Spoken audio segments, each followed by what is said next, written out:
Picture this. It is the summer of 1993. You are sitting in a packed stadium at SeaWorld in Orlando, Florida, shoulder to shoulder with 5,000 other people. The sun is going down.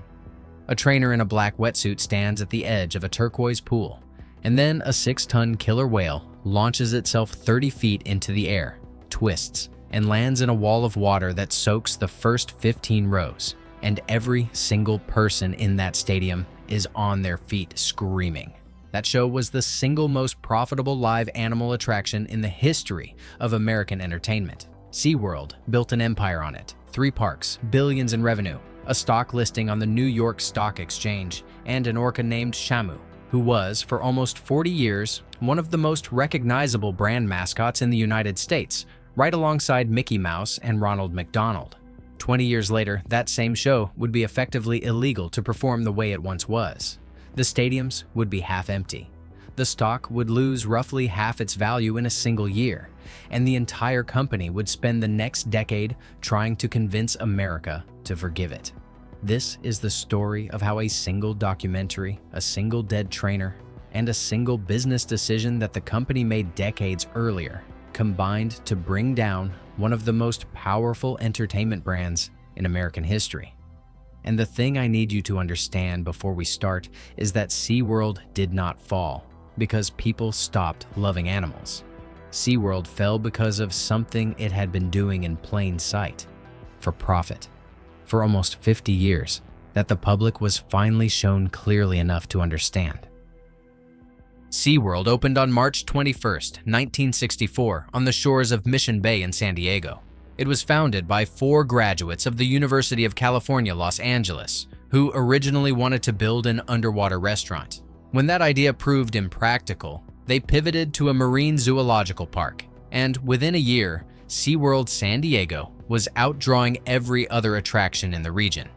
The business model was simple and, for its time, genuinely innovative. Capture marine animals, train them to perform, and charge families admission to watch. The crown jewel of that model was the orca, the killer whale. SeaWorld captured its first orca in 1965. The animal was given the stage name Shamu, and the Shamu show became the single most valuable piece of intellectual property the company would ever own. Here is the part that matters. Shamu was never one whale. Shamu was a stage name, a costume that the company placed on a rotating cast of orcas across decades so that the brand could be permanent even though the individual animals were not. By the 1970s, SeaWorld had expanded to Ohio and to Orlando, Florida. By the 1980s, it had become the dominant marine park brand on Earth. The company was acquired by the publisher Harcourt Brace Jovanovich, then by Anheuser-Busch, the beer company, in 1989. Under Anheuser-Busch, SeaWorld became part of a portfolio of parks that included Busch Gardens, and the Orca Show was the financial engine that drove all of it. At its peak, SeaWorld operated parks that drew more than 20 million visitors a year combined. The orca was on the logo. The orca was on the billboards. The orca was the company. And to keep the orca shows running, SeaWorld needed a constant supply of killer whales. That is where the foundation of the entire empire was quietly, structurally built on a fault line. In the wild, orcas live in tight family groups called pods. They stay with their mothers for life. They have regional dialects, complex social structures, and lifespans that can rival a human being's. To stock its stadiums, SeaWorld and the broader marine park industry spent the 1960s and 1970s capturing wild orcas, almost always the young ones, because the young ones were small enough to transport and pliable enough to train.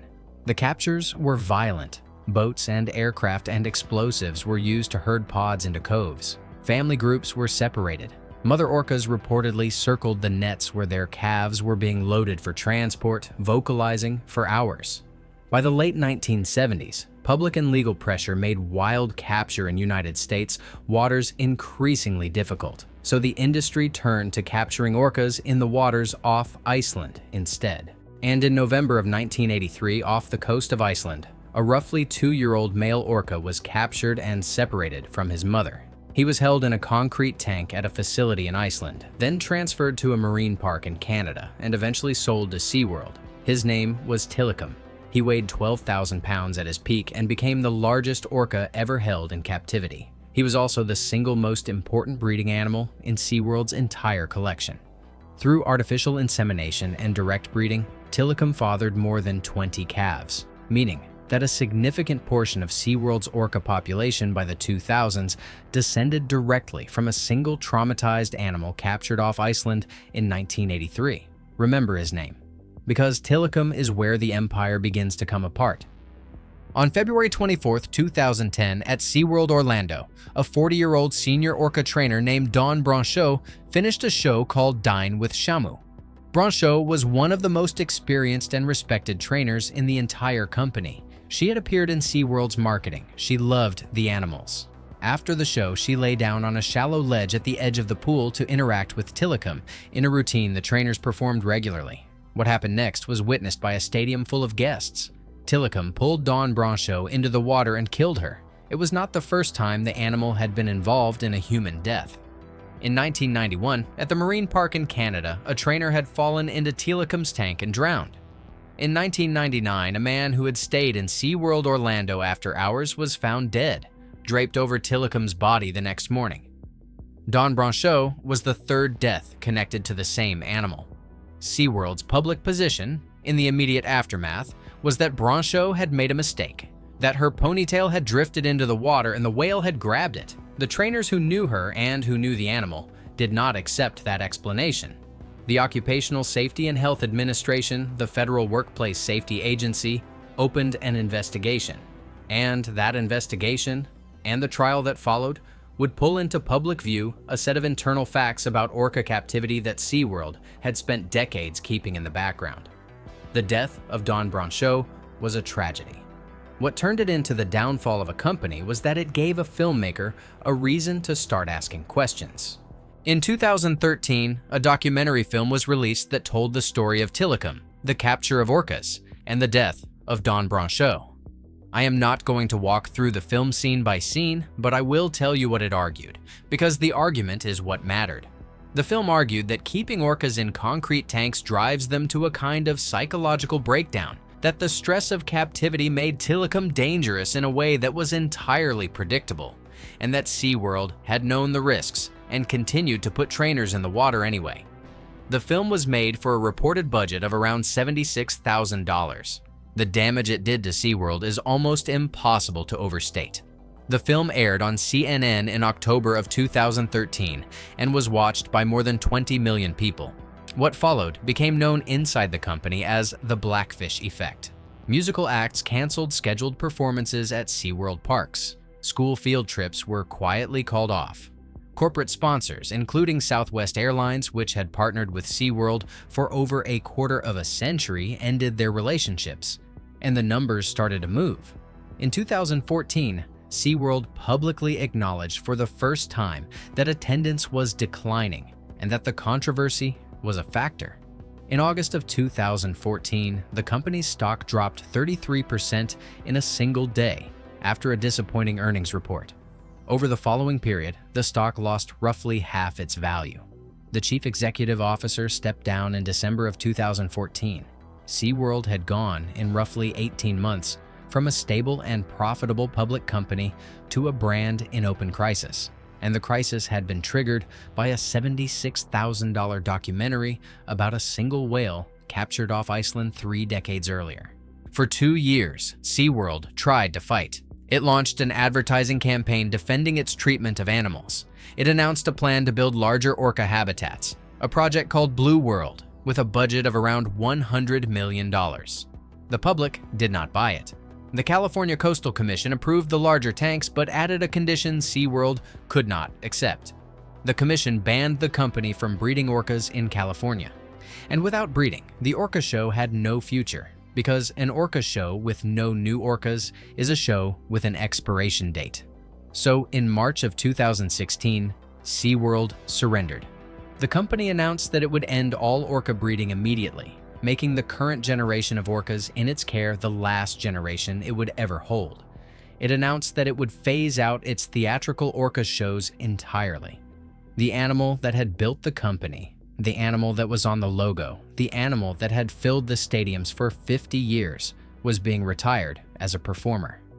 Tilikum himself died in January of 2017, less than a year after the breeding announcement.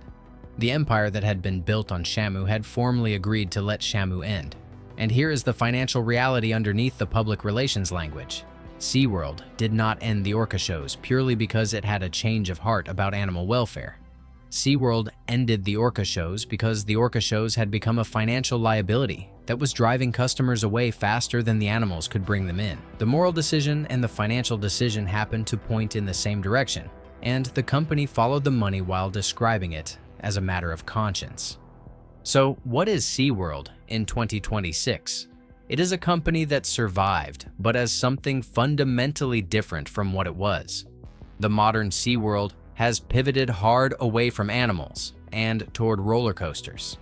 The parks now compete with Six Flags and Cedar Fair on thrill rides rather than competing with Disney on spectacle. The orcas that remain are still in the parks, aging, no longer breeding, performing in toned-down educational presentations rather than the explosive theatrical shows of the 1990s. When the last of them dies, sometime in the coming decades, SeaWorld will hold no orcas for the first time in roughly 60 years. And there is a piece of the SeaWorld story that almost nobody talks about, because it sits at the intersection of everything this channel covers. SeaWorld once had a fourth park, SeaWorld Ohio, in the town of Aurora, between Cleveland and Akron, operated for 30 years. It was sold in 2001, merged into a neighboring property, stripped of its animals, and slowly abandoned. For years, the former Marine Stadium sat empty, the performance pool drained and gone green with algae, the bleachers cracked and overgrown, the painted SeaWorld logo peeling off the concrete in long, curling strips. It became a ghost. A marine park that drew over 1 million visitors a year, reduced to a field that the local government eventually had to buy back. That is what the downfall of an empire actually looks like on the ground. Not a dramatic collapse, a slow draining of the water, a quiet stripping of the assets, and a stadium left to rot. Here is what the downfall of SeaWorld actually teaches, and it is bigger than orcas. For nearly 50 years, SeaWorld ran a business model that depended on the public not looking too closely at how the product was made. The stadiums were full because the people in them did not have, and were not given, a clear picture of where the whales came from, how they were captured, how they lived, and why a 12,000-pound predator that had been taken from its mother off Iceland in 1983 might eventually become dangerous. The business worked right up until the moment the public was shown, clearly and undeniably, what they had been paying to watch. And then it stopped working almost overnight. That is the pattern. It is the same pattern that has played out with the cigarette companies, with the fast food industry, with fast fashion, with a dozen other businesses built on a gap between what the customer enjoyed and what the customer actually understood about the product. The business is stable for as long as that gap stays closed. The moment a documentary or a lawsuit or a single tragic death pries the gap open, the entire model becomes unsustainable, no matter how beloved the brand was the day before. SeaWorld is not the villain of a simple story. The trainers genuinely loved the animals. The scientists did real conservation work. Millions of families have real warm memories of a day at SeaWorld, and those memories are not fake. But the empire was built on a fault line that ran directly through the main attraction. And when the public finally saw the fault line, the empire could not hold. The orca that launched 30 feet into the air in the summer of 1993, soaking the first 15 rows while 5,000 people screamed with joy, was the most profitable animal in entertainment history. And it was also the thing that, once America truly looked at it, brought the whole empire down. The stadiums are quieter now. The whales are aging. And somewhere in a corporate office, an executive is still trying to figure out what a company called SeaWorld is supposed to be once the SeaWorld it was built on is gone. If you made it to the end, hit subscribe and tell me in the comments, did you ever see a Shamu show in person? Because a whole generation did, and most of them had no idea what they were really watching.